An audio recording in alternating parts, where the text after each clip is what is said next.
നമസ്കാരം. കെ സുധാകരൻ കണ്ണൂരിലെ സിറ്റിംഗ് സീറ്റിൽ മത്സരിക്കാൻ ഇറങ്ങിയാൽ KPCC പ്രസിഡന്റ് സ്ഥാനത്ത് നിന്ന് താൽക്കാലിക ചുമതലക്കാരനെ നിയോഗിക്കുമോ എന്ന ചർച്ചയാണ് കോൺഗ്രസിൽ സജീവം.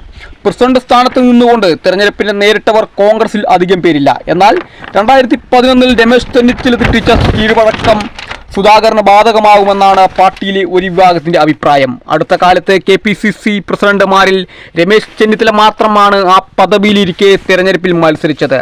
2011 ഹരിപ്പാട് നിയമസഭാ മണ്ഡലത്തിൽ സ്ഥാനാർത്ഥിയായ ഘട്ടത്തിലായിരുന്നു വൈസ് പ്രസിഡന്റ് ബഷീറിനെ പ്രസിഡന്റിന്റെ താൽക്കാലിക ചുമതല ഏൽപ്പിച്ചത്.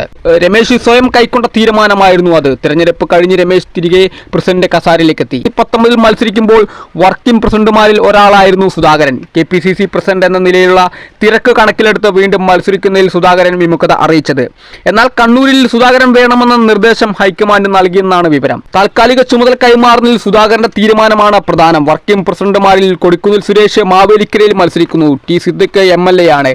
N ശക്തൻ, VP Sajeendran, VT Balram, VJ പൗലോസ് എന്നിവരാണ് വൈസ് പ്രസിഡന്റുമാർ. തനിക്ക് അടുപ്പമുള്ള ആരെങ്കിലും ചുമതല വഹിക്കട്ടെ എന്നാണ് സുധാകരൻ ആഗ്രഹിച്ചാൽ ഈ പട്ടികയിൽ ഇല്ലാത്തവരാകും.